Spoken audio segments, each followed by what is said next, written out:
So welcome to the YouTube channel mission admin IS। So last class में हम लोगों ने 7084 पिट्स एक्ट देखा था और अमेंडिंग एक्ट देखा था। आज की क्लास में हम लोग चार्टर एक्ट पे डिस्कस करेंगे। 4 चार्टर एक्ट्स आए थे 1793 के, 1813 के, 1833 के और 1853 के। ठीक है, तो चार्टर होते क्या है एक्चुअली, वो एक तरह के लीज रिन्यूअल जैसा होता है। हर 20 साल पे ब्रिटिश पार्लियामेंट जो था वो ईस्ट इंडिया कंपनी के काम को रिव्यू करता था और उनके 20 साल के लिए उनका चार्टर एक्सटेंड करता था।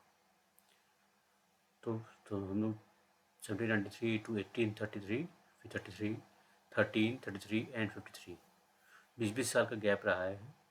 ठीक है, और हर चार्टर एक्ट जो है वो एक शिफ्ट रहा है पावर की तरफ, पावर में। अब कंपनी से लेके क्राउन तक, तो जो चार्टर एक्ट की पोजीशन 1793 में कंपनी के लिए थी और जो कंपनी की पोजीशन 1853 की चार्टर एक्ट में थी वो बहुत ही अलग थी। 1853 तक आते आते ईस्ट इंडिया कंपनी जो है वो प्योरली एडमिनिस्ट्रेटिव बॉडी बन जाती है। ठीक है, तो हम लोग 1793 पर डिस्कस कर रहे थे, उसमें उसके प्रोविजंस क्या क्या हैं वो देख लेते हैं। ये था कि जो कमर्शियल प्रिविलेजेस थे ईस्ट इंडिया कंपनी के वो एक्सटेंड कर दिए गए 20 ईयर्स के लिए। ठीक है, कमर्शियल यानी ट्रेड के पर्सपेक्टिव से। ईस्ट इंडिया कंपनी के मेंबर्स के उनकी सैलरी जो थी वो अब इंडियन रेवेन्यू से दी जाएगी। ठीक है, मतलब उन जो सैलरी मिल रही है उनके मेंबर्स को, स्टाफ को, वो इंडिया से जो रेवेन्यू आ रहा है उसमें से उनको सैलरी दी जाएगी। और ये जो अरेंजमेंट है वो 1919 तक एक्ट तक रहता है। After 1919 council of India and secretary of state of India, जो ये दोनों जो इंस्टीट्यूशंस या पोस्ट बनाए गए थे वो 1858 के एक्ट के अंडर बनाए गए थे। 1919 एक्ट के बाद इन दोनों को सैलरी और उनके स्टाफ की सैलरी और एक्सपेंसेस थे वो ब्रिटिश चेकर से मिलते थे, यानी अब उनको तनख्वाह जो थी अब वो ब्रिटिश गवर्नमेंट देती थी।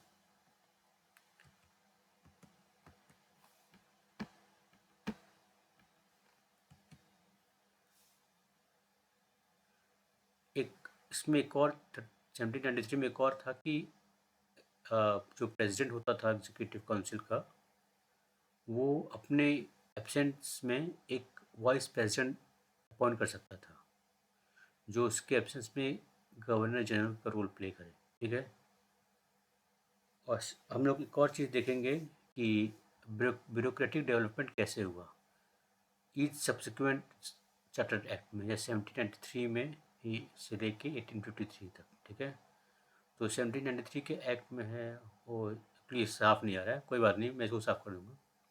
ब्यूरोक्रेटिक डेवलपमेंट ये था कि गवर्नर जनरल की अथॉरिटी जो थी वो प्रेसिडेंसीज भी बढ़ गई।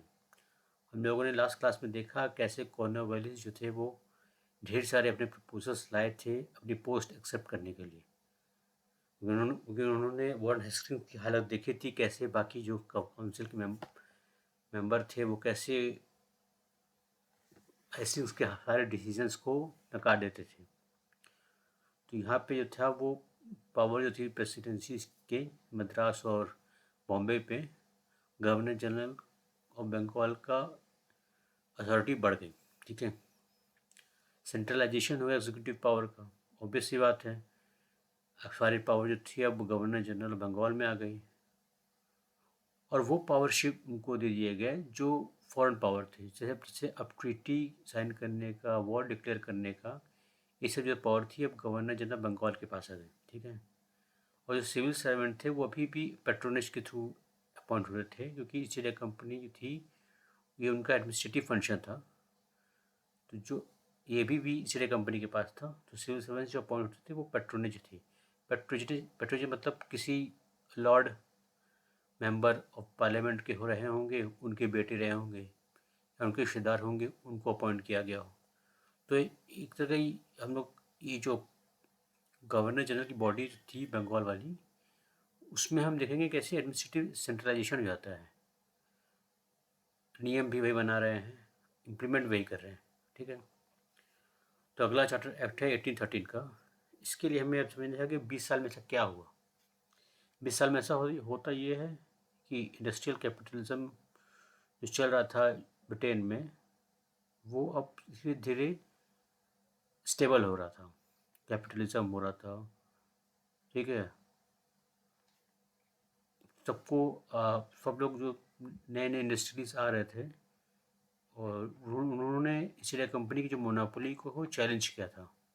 उनका ये मानना था कि सिर्फ इसलिए कंपनी ही की मोनोपोली क्यों रहे, बाकी लोग भी फ्री हो ट्रेड करने के लिए इंडिया में, इंडिया के साथ, ठीक है। वो चाह रहे थे कि एक ओपन मार्केट हो, या कोई भी एंट्री कर सकता हो, कोई भी एग्जिट कर सकता हो, फ्री मार्केट हो, ठीक है।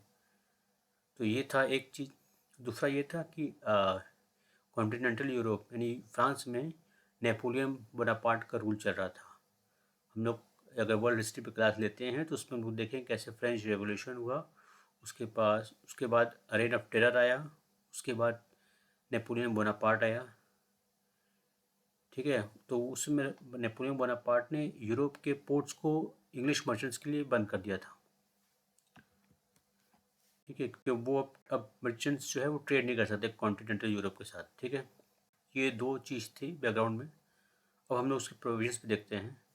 तो ये प्रोविजंस का ये था कि कंपनी की मोनोपोली जो थी वो जो ट्रेड में थी अब तक चली आ रही थी, वो ख़त्म कर दी गई, ठीक है। लेकिन भाई अब मोनोपोली ख़त्म हो गई है, अब शेयर होल्डर्स को कुछ तो देना चाहिए। तो भाई उनको डिविडेंड दिया गया 10.5% का। किसी का नुकसान हो रहा है तो उसकी भरपाई होनी चाहिए, तो शेयर होल्डर्स को डिविडेंड देना दिया गया। कंपनी ने बहुत मेहनत की अपनी मोनोपोली को रिटेन करने की। उनके सबसे बड़े पैटर्न जो थे वो किंग ही थे। तो उन्होंने अपनी इंडिया में टी ट्रेड में मोनोपोली रिटेन की और ट्रेड विद चाइना में रिटेन की। हम लोग देखेंगे कैसे धीरे धीरे अब ये टी जो रहता है वो सबसे बड़ा रेवेन्यू जनरेटर बन जाता है। कैसे धीरे धीरे इंडिया में, यूएस में अगर हम लोग वर्ल्ड हिस्ट्री क्लास लेंगे उसमें देखेंगे कैसे बॉस्टन टी पार्टी हुई थी, जो फाइनली अमेरिकन रेवोल्यूशन में एक इम्पॉर्टेंट पार्ट प्ले करती है। कैसे टी का यूज़ चाइना ट्रेड में यूज़ हुआ, और कैसे वहाँ से टी जो इम्पोर्ट होती थी, फिर यहाँ से ओपियम ट्रेड जो होता था, मतलब एक लंबा सा एक इंटरकनेक्शन है, उसमें बहुत सी चीज़ें इन्वॉल्व होती हैं। एक सिंगल प्लेयर नहीं है और न ही सिंगल कमोडिटी है, मल्टी मल्टी एंगुलर चल रहा है। Sugar cane plantation, cotton plantation, slave trans slave trade, एक लंबा वर्ल्ड वाइड एक चेन है इस सब प्रोडक्ट्स का, ठीक है। तो वर्ल्ड क्लास में हम लोग एक कोशिश करेंगे एक मैप के थ्रू स्टेट को समझने की। तो अभी के लिए ये है कि ट्रेड टी जो है वो सबसे बड़ा रेवेन्यू जनरेटर बन जाता है लेट 18 और अर्ली 19 सेंचुरी में। और ब्रिटिश मर्चेंट्स को अलाउ कर दिया गया था ट्रेड में, लेकिन एक कैच था यहाँ पे कि उनको परमिट लेनी थी। बिना परमिट के वो अभी भी ट्रेड नहीं कर सकते थे, ठीक है। और एक अच्छा इनिशिएटिव था इनकी स्टेट कंपनी में कि एक ईयरली एक अमाउंट था 1 लाख रुपए इन्होंने एजुकेशनल पर्पज़ के लिए रखे थे। वो हम देखेंगे कैसे 1 लाख का इस्तेमाल ही नहीं हुआ है, और कैसे एंग्लिसिस्ट और ओरिएंटलिस्ट डिबेट होता है, फिर फाइनली जाके मैकॉले की एंट्री होती है, फिर कैसे जाके एंग्लिसिस्ट वो अपने जो कंट्रोवर्सी को जीतते हैं, फिर ये 1 लाख सम कैसे यूज़ होता है, ठीक है। वो हम लोग देखेंगे आगे क्लास में। फिर इसमें ये था क्रिश्चियन मिशनरीज को अलाउ किया गया क्रिश्चियनिटी प्रोपोगेट करने के लिए।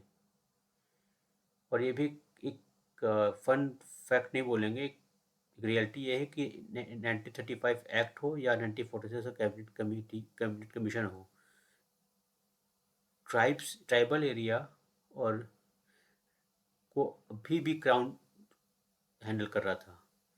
1935 एक्ट हो या इलेक्शन जो होते हैं प्रोविंशियल के, या ट्रांसफर सब्जेक्ट्स में। ट्राइबल एरियाज अभी ट्रांसफर सब्जेक्ट्स में नहीं आते हैं, वो कंट्रोल सब्जेक्ट में आ रहे थे, रिजर्व सब्जेक्ट में आ रहे थे। ठीक है। 1813 में सॉवरेंटी जो थी ब्रिटिश क्राउन की असर्ट होती है। धीरे धीरे क्राउन जो है वो ईस्ट इंडिया कंपनी को रिप्लेस करते करते मेन बेनिफैक्टर हो जाता है। 1830 एक्ट में ये था कि क्राउन की कंपनी की कमर्शियल फंक्शंस रिड्यूस हो जाते हैं, टी अभी बचा रहता है। ठीक है। और ये ईस्ट इंडिया कंपनी है, अब वो धीरे धीरे कमर्शियल से बॉडी हो ना होके एडमिनिस्ट्रेटिव बॉडी बनती जा रही थी। तो अगला एक्ट जो है वो 1833 है। इसमें ये होता है कि अब सारे कमर्शियल जो प्रिविलेजेस थे ईस्ट इंडिया कंपनी को ख़त्म कर दिए जाते हैं। अब सिर्फ और सिर्फ एडमिनिस्ट्रेटिव पॉलिटिकल फंक्शन बचते हैं। जो अभी तक उनका चाइना का ट्रेड था वो भी ख़त्म कर दिया गया। जो इंडिया में टी ट्रेड था वो भी ख़त्म कर दिया गया। एक तरह की उनकी सारी की सारी कमर्शियल जो ट्रेड रिलेटेड एक्टिविटीज़ थी वो ख़त्म कर दी गई। ब्रिटिश सिटीजन्स को अलाउ किया गया ट्रैवल करना, सेटल हो जाना इंडिया में और ट्रेड करना। पिछले वाले एक्ट में हमने देखा कि लाइसेंस के साथ था, इस वाले में वो भी हटा दिया गया। मतलब वो इंडिया में ट्रैवल कर सकते हैं, सेटल हो सकते हैं, ट्रेड कर सकते हैं बिना लाइसेंस के। यहाँ पे सेंट्रलाइजेशन ऑफ इंडियन एडमिनिस्ट्रेशन हो जाता है। जैसे कि बॉम्बे और मद्रास के पास अर्लियर जो थे वो लेजिस्लेटिव पावर भी थे, सिर्फ फॉरेन पॉलिसी जो थी वो सरेंडर हुई थी। लेकिन अब जो थी लेजिस्लेटिव पावर उनके पास नहीं रहती है। अब लेजिस्लेटिव पावर सिर्फ गवर्नर जनरल के पास हो जाती है, जो जिनकी पोजीशन अब चेंज हो जाती है। अब वो सिर्फ गवर्नर जनरल ऑफ बंगाल नहीं होते हैं, गवर्नर जनरल ऑफ इंडिया हो जाते हैं। और ये विलियम बेंटिक पहले गवर्नर जनरल रहते हैं। ठीक है। फिर हम लोग देखेंगे कि कैसे बाद में क्लास में देखेंगे कि कैसे जो सक्सेसिव रिफॉर्म्स होते हैं उसमें भी बेंटिक का इम्पोर्टेंट रोल रहता है। फिर 1834 में मैकॉले कमीशन होता है, एक लॉ कमीशन बनाया जाता है इंडियन लॉज को कोडिफाई करने के लिए। ठीक है ना। और मैकॉले उसके पहले चेयरमैन बनते हैं 1834 में। अब जो गवर्नर काउंसिल जो लॉज बनाएगा अब से उनको एक्ट्स बोला जाएगा। ठीक है। और एक इम्पोर्टेंट ब्यूरोक्रेसी से रिलेटेड प्रोविजन था कि सेक्शन 87 जो था वो प्रिंसिपल ऑफ इक्वालिटी लाता है एम्प्लॉयमेंट में। इसका मतलब ये था कि अब किसी भी पर्सन को डिस्क्वालीफाइड नहीं किया जाएगा कोई ऑफिस होल्ड करने के लिए अंडर ब्रिटिश क्राउन। अब उसको डिस्क्वालीफाई बस ये है कि religion, race, place of birth, descent of colour के साथ उसको डिस्क्वालीफाई नहीं किया जाएगा। मतलब एक तरह से इसने ओपन कंपटीशन इंट्रोड्यूस किया था, लेकिन कैसे ये फुली इम्प्लीमेंट नहीं होता है। ये फुली इम्प्लीमेंट होता है 1853 एक्ट में। ठीक है। फिर हमने देखें कैसे 1863 में सत्येंद्रनाथ टैगोर पहले इंडियन होते हैं जिन्होंने ICS एग्ज़ाम को क्वालिफाई किया था। ठीक है। और 1833 के एक्ट के अंडर इंडियन स्लेवरी एक्ट बनाया गया था 1843 में, जिसने स्लेवरी को इलीगल इसे 1833 के एक्ट में ही लीगल कर दिया गया था, लेकिन अबॉलिश इसको किया गया था 1843 के एक्ट इंडियन स्लेवरी एक्ट में। जो पिछले एक्ट में जो 1 लाख रुपये सेट असाइड किया गया था एजुकेशन पर्पज़ के लिए, उसकी अमाउंट बढ़ा दी जाती है, उसको अब 10 लाख कर दिया जाता है। तो हम अब देखते हैं कि ब्यूरोक्रेसी से रिलेटेड जो इम्पोर्टेंट पॉइंट था कि गवर्नर जनरल ऑफ बंगाल था, अब वो गवर्नर जनरल ऑफ इंडिया बन जाता है। लेजिस्लेटिव पावर जो थी वो सेंट्रलाइज हो जाती है। कंपनी की कमर्शियल एक्टिविटीज़ ख़त्म कर दी जाती है, वो प्योरली एडमिनिस्ट्रेटिव बॉडी बन जाती है। एक था Indian in civil services, public office में इंडियंस का भी पार्टिसिपेशन होगा। उनको डिस्क्वालीफाई सिर्फ religion, race, place of birth, descent of colour के हिसाब से नहीं किया जाएगा।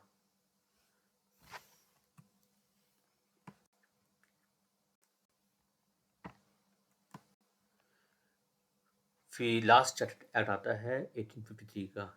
ये 57 के पहले का लास्ट कह सकते हैं one the most important act था। ठीक है। पहली बार इसमें यह था कि एग्जीक्यूटिव और लेजिस्लेटिव फंक्शंस को सेपरेट कर दिया गया। अब कानून बनाने का काम कोई और करेगा और इसको इम्प्लीमेंट करने का काम कोई और करेगा। पहले एक ही बॉडी में था, गवर्नर जनरल की काउंसिल थी, लेकिन अब वो अलग कर दी गई। एक इंडिपेंडेंट लेजिस्लेटिव काउंसिल बनाएगी जिसमें 12 मेंबर थे, ठीक है। उस मेंबर्स में एक गवर्नर जनरल होता था, एक कमांडर इन चीफ होता था, गवर्नर जनरल सेक्रेटरी काउंसिल के 4 मेंबर होते थे और 6 एडिशनल मेंबर होते थे जिनका जो एडमिनिस्ट्रेटिव पर्पज के चूज किए गए थे, ठीक है। 4 प्रोविंसेस के एक रिप्रेजेंटेटिव होता था। सो टोटल 12 मेंबर हो गए। तो यहाँ पहली बार देखते हैं कि रीजनल पार्टिसिपेशन का प्रिंसिपल इंट्रोड्यूस किया गया था, ठीक है। और बाकी जो 2 लोग थे वो एक चीफ जस्टिस था सुप्रीम कोर्ट का और एक जज था, ठीक है।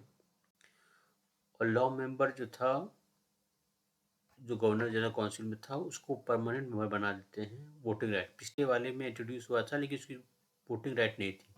इस वाले में लॉ मेंबर की वोटिंग राइट होती है, ठीक है। और एक जो हम लोगों ने पिछली बार अभी तक देखा था, जो एडमिनिस्ट्रेटिव पावर थी किसी कंपनी के पास, वो भी अब छीन ली जाती है। उनका जो प्रिविलेज था कि नॉमिनेशन का कंपनी के अपॉइंटमेंट में, वो भी खत्म। ओपन कंपटीशन अब फॉर्मली इम्प्लीमेंट कर दिया जाता है। 1833 एक्ट जो था वो इक्वलिटी की बात कर रहा था लेकिन ऑन पेपर पे था, लेकिन ये 53 का एक्ट इसको फुली इम्प्लीमेंट करता है। इससे ending the patronage and nomination of east India company के डायरेक्टर्स का, ठीक है। इससे और कोर्ट ऑफ डायरेक्टर्स के मेंबर जो थे वो रिड्यूस कर दिए जाते हैं, 24 से 18 कर दिए जाते हैं, जिसमें से 6 जो वो क्राउन नॉमिनेट करेगा। तो देखते हैं कैसे कैसे ईस्ट इंडिया कंपनी जो एक समय रूल कर रही थी इंडिया पे, धीरे धीरे सक्सेसिव तरीके से इसको ख़त्म कर दिया जाता है। फिर हम बात देखेंगे कि कैसे 1876 से 7 में ईस्ट इंडिया कंपनी भी ख़त्म कर दी जाती है, ठीक है। कोर्ट ऑफ डायरेक्टर्स को एम्पावर किया गया था 53 के एक्ट में कि वो नए प्रेसिडेंसीज बना सकते हैं या जो बनी हैं उनको की बाउंड्रीज चेंज कर सकते हैं। जैसे एग्जांपल हम लोग लेते हैं, एग्जांपल का लेते हैं, देखते हैं कि बॉम्बे प्रेसिडेंसी बनी थी 1668 एडी में। और वो पोर्तुगीज़ की जो प्रिंसेस रहती है उनकी शादी हो जाती है इंग्लैंड के राजकुमार से, तो उनको डाउरी में मिलता है, ठीक है। असम 1826 बनता है ट्रिटी ऑफ यान्दोबो के बाद, 3 एंग्लो बर्मा वॉर हुए।